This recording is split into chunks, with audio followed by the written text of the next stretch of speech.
Pernahkah kamu merasa dicintai, tapi ternyata cuma disembunyikan? Inilah kisah nyata seorang wanita yang dilarang ikut mudik oleh suaminya sendiri. Tapi saat ia nekat menyusul ke kampung, ia kaget dengan fakta yang baru saja terungkap. Simak sampai akhir, karena kisah ini akan membuka matamu tentang cinta, pengkhianatan, dan harga diri. Jangan lupa klik like dan subscribe channel ini supaya kamu dapat update cerita dari channel ini. Juga komen kampung halaman kalian ada di mana? Kami doakan panjang umur dan rezekinya dilancarkan. Amin. Selamat menyaksikan. Hari itu, langit tampak cerah, tapi hati Rani mendung. Ia berdiri di depan pintu rumah kontrakannya, menatap koper yang sudah ia siapkan sejak 2 hari lalu. Di dalamnya, ada baju baru, oleh-oleh, juga makanan kecil untuk dibagikan ke keluarga suaminya di kampung. Rani, seorang wanita muda sederhana yang baru setahun menikah dengan Andra, begitu antusias menyambut Lebaran. Ini akan menjadi pertama kalinya ia mudik ke kampung halaman suaminya. Setidaknya, begitu yang ia harapkan. Mas, tahun ini aku ikut ya ke kampung. Aku pengen ketemu ibu, pengen lihat tempat Mas dibesarkan. Andra hanya mengangguk waktu itu. Ia tidak menolak, tidak juga memberi janji. Tapi Rani menafsirkan sikap diam itu sebagai tanda setuju. Ia sudah membayangkan momen indah saat duduk di ruang tamu rumah mertua, ikut masak opor di dapur, sholat Id bersama, bahkan tidur beralaskan tikar sambil mendengar suara jangkrik di malam hari. Namun harapannya hancur dalam satu kalimat sederhana dari ibu mertuanya. Dengan intonasi dingin, tegas. Rani di rumah saja dulu. Ya, ongkosnya belum cukup untuk berdua. Lagi pula, rumah di sini kecil, takut kamu nggak nyaman. Suasana hening sebentar. Rani hanya bisa menunduk. Hatinya seperti disayat. Ia mencoba tersenyum. Tapi senyuman itu hambar, tak punya rasa. Andra hanya berdiri di samping, tak berkata apapun. Ia seolah kehilangan suara, seolah terikat oleh sesuatu yang tak bisa dijelaskan. Malam itu, Rani tidak bisa tidur. Ia bertanya-tanya, kenapa? Apa salahnya? Kenapa seorang istri tidak boleh ikut suami mudik ke kampung halaman? Apakah karena dia belum cukup pantas? Atau ada sesuatu yang disembunyikan? Dalam diam, ada luka yang menumpuk. Tapi Rani belum tahu, luka itu hanya permulaan. Keesokan harinya, rumah terasa lebih sunyi dari biasanya. Suara televisi menyala, tapi tak ada yang benar-benar memperhatikannya. Rani hanya duduk di ruang tamu, memeluk lutut, menatap kosong ke arah pintu. Koper yang semalam ia siapkan, kini masih tergeletak di sudut ruangan. Tidak dibuka. Tidak juga dibawa. Andra baru saja selesai salat subuh. Ia menatap Rani sebentar, lalu mengalihkan pandangan. Tak ada pembicaraan pagi itu, kecuali kalimat singkat, seperti, "Aku berangkat jam 9, ya." Rani hanya mengangguk. Hatinya ingin bertanya, ingin berteriak, tapi bibirnya keluh. Apakah ini yang disebut pernikahan? Rani bertanya dalam hati. 1 tahun pernikahan, tapi ia belum pernah diajak pulang kampung. Belum pernah bertemu satupun keluarga Andra, kecuali ibu mertua yang tinggal sementara bersama mereka. Selama ini, ia pikir itu wajar. Tapi kini, semuanya mulai terasa aneh. Terlalu banyak alasan yang diberikan Andra. Kadang katanya kampung jauh, kadang katanya tak ada waktu, kadang juga karena cuaca buruk. Dan kini, karena ongkos belum cukup.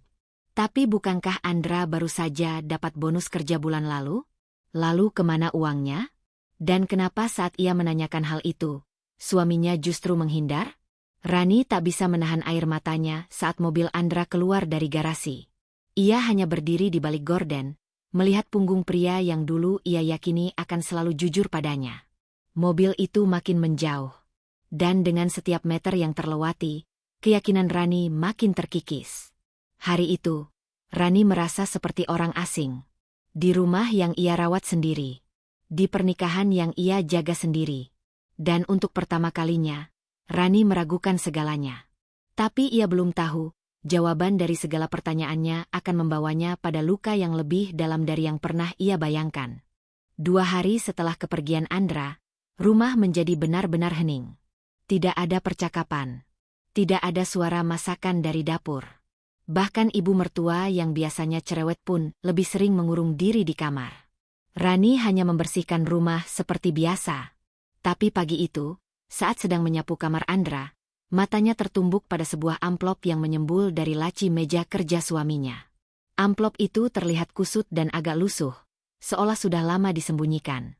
Ia mengambilnya pelan, ragu. Hatinya berdebar. Saat dibuka, isinya hanyalah selembar kertas alamat yang ditulis tangan. Tulisan Andra, ia sangat mengenalnya. Di bagian atas tertulis, alamat rumah ibu, kampung halaman. Di bawahnya tertera nama dusun, desa, dan kecamatan yang asing bagi Rani. Rani memandangi alamat itu lama sekali. Seolah otaknya sedang bertarung antara akal sehat dan perasaan. Ia tahu, ia tidak boleh terlalu curiga. Tapi hatinya sudah tak bisa ditenangkan. Apakah ini saatnya mencari jawaban sendiri? Apakah mungkin ada sesuatu di kampung sana yang selama ini berusaha disembunyikan darinya? Ia berdiri di depan kaca, menatap wajahnya sendiri. Apa aku siap menghadapi kebenaran? Bisiknya. Tapi kemudian ia menggenggam kertas alamat itu erat-erat. Hari itu juga, Rani memutuskan hal terbesar dalam hidupnya. Menyusul Andra ke kampung, diam-diam. Ia tahu risikonya. Ia tahu ini bisa membuat keadaan makin rumit.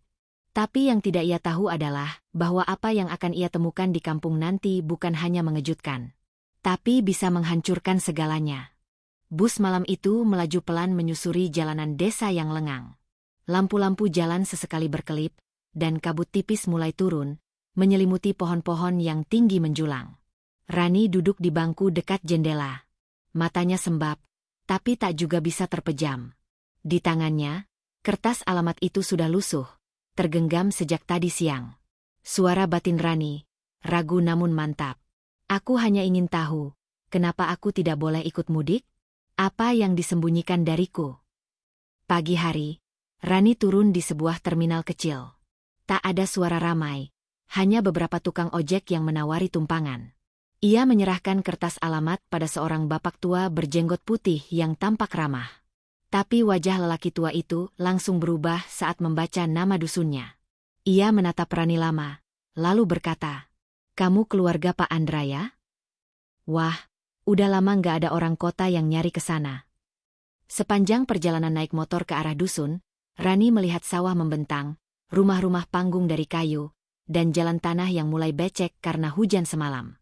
Semuanya asing, dan sekaligus menegangkan. Saat tiba di depan rumah bercat hijau tua itu, langkah Rani terhenti. Ia mengenali suara tawa dari dalam rumah. Suara Andra. Tapi, juga ada suara perempuan lain, dan suara anak kecil. Jantung Rani berdetak makin kencang. Ia mendekat pelan, bersembunyi di balik pohon jambu di halaman. Dari jendela terbuka, ia melihat Andra duduk di ruang tengah, memangku seorang anak kecil yang tertawa lepas. Di samping mereka, duduk seorang wanita muda berhijab. Wajahnya manis, matanya lembut, dan ia terlihat sangat dekat dengan Andra. Terlalu dekat. Dalam hati, suara batin Rani gemetar. Siapa dia? Kenapa mereka terlihat seperti keluarga? Dunia Rani seolah berhenti. Ia datang membawa tanya, tapi yang ia temukan jauh lebih dari sekadar jawaban. Ada luka, ada pengkhianatan, dan mungkin ada kenyataan yang selama ini tak pernah ia bayangkan. Rani berdiri mematung di balik pohon jambu. Pandangannya tak lepas dari pemandangan di depan mata. Andra, suaminya, sedang menyuapi seorang anak kecil sambil tertawa bersama seorang perempuan muda yang wajahnya begitu tenang, seperti seorang istri. Dalam hati yang patah, Rani berucap, "Jadi ini alasan aku tak diizinkan ikut? Karena dia sudah punya keluarga di sini?" Langkah Rani pelan-pelan mendekat ke rumah itu. Tapi saat jaraknya tinggal beberapa meter dari pagar bambu, tiba-tiba perempuan itu keluar rumah sambil membawa piring kue. Pandangan mereka bertemu. Wajah sang perempuan sempat terkejut, lalu beralih menjadi gugup. "Rani? Kamu ngapain di sini?" Suara Andra tiba-tiba muncul dari belakang. Nafasnya terengah. Seperti baru tahu bahwa dunia rahasianya sudah runtuh. "Aku harusnya yang tanya. Mas, ini siapa?" Suara Rani gemetar. Tangannya menunjuk perempuan itu. Andra tidak langsung menjawab. Ia menatap keduanya bergantian. Lalu menarik napas panjang dan berkata pelan. Dia istriku. Istri pertamaku. Hening, dengan suara pelan namun dalam. Dunia Rani runtuh seketika. Namun luka itu belum selesai. Karena kalimat Andra berikutnya lebih menusuk dari apapun yang pernah Rani dengar dalam hidupnya. Dan, kamu belum aku daftarkan di KUA. Kita belum sah secara negara, Ran. Jadi, aku ini apa? Wanita simpanan? Boneka? Pengganti sementara saat kau bosan dengan istrimu? Wajah perempuan di hadapan Rani menunduk tapi juga bingung harus apa. Tidak bicara. Tapi dari sorot matanya, jelas bahwa ia tahu segalanya sejak awal. Rani tak mampu berkata lagi. Yang ia tahu, hatinya hancur.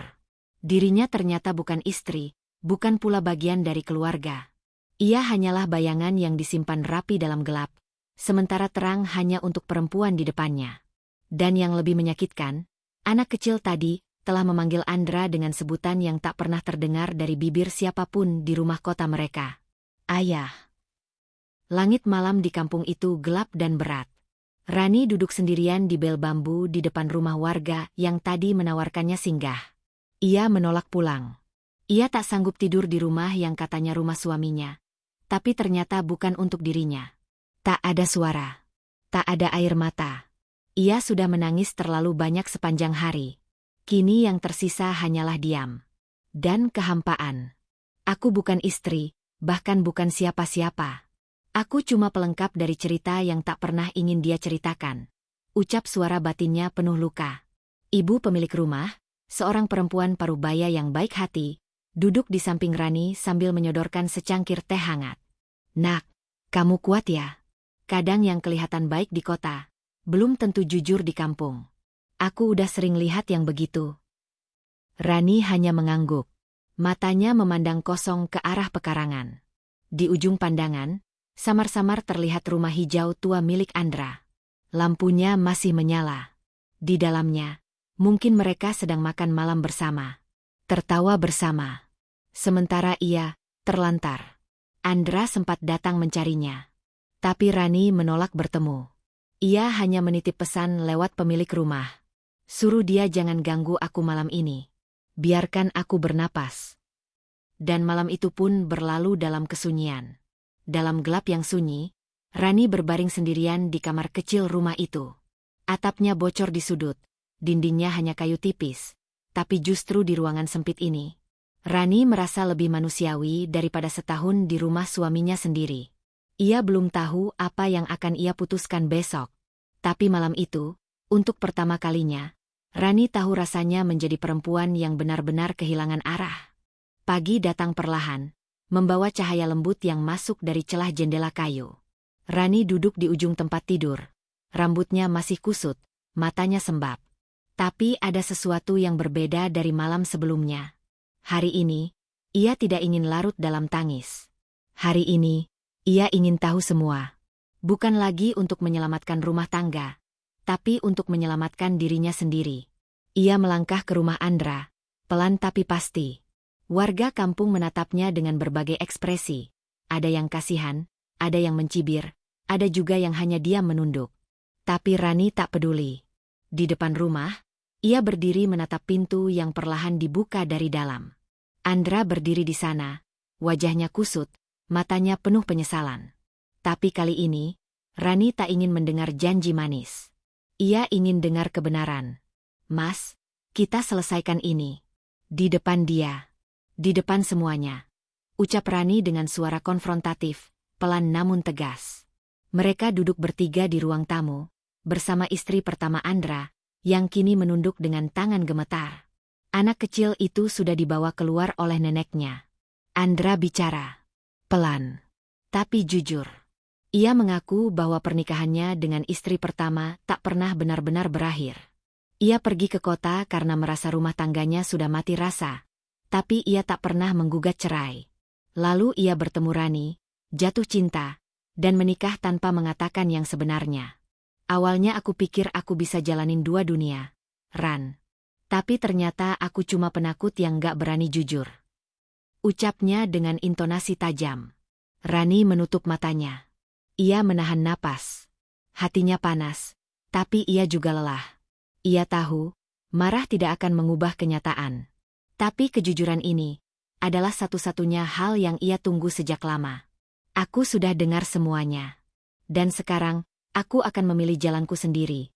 Suara dalam hati Rani perlahan mantap. Malam itu, Rani meminta Andra mentalaknya di depan semua yang ada di sana, karena ia tak ingin menjadi perebut suami dan kebahagiaan wanita lain. Dengan berat dan sambil mengucapkan berkali-kali maaf, akhirnya talak itu jatuh malam itu juga. Tak ada tangis, tak ada kata. Setelah mendengar talak dari Andra, Rani pun berbalik dan pergi. Pergi dari semua kegilaan yang tidak ia sangka akan ia alami ini. Sore itu, langit kampung mulai berwarna jingga. Cahaya mentari menyusup dari sela-sela pohon pisang, memantul di tanah merah yang basah.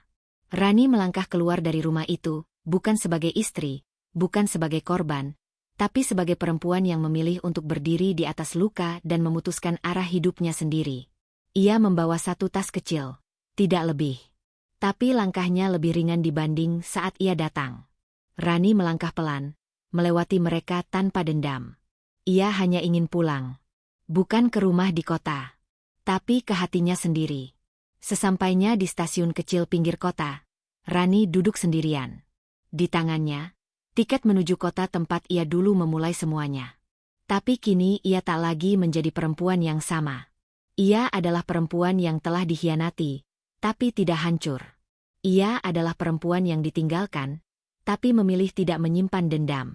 Dan ia tahu bahwa perjalanan pulangnya kali ini bukan untuk kembali ke rumah, tapi kembali ke dirinya sendiri.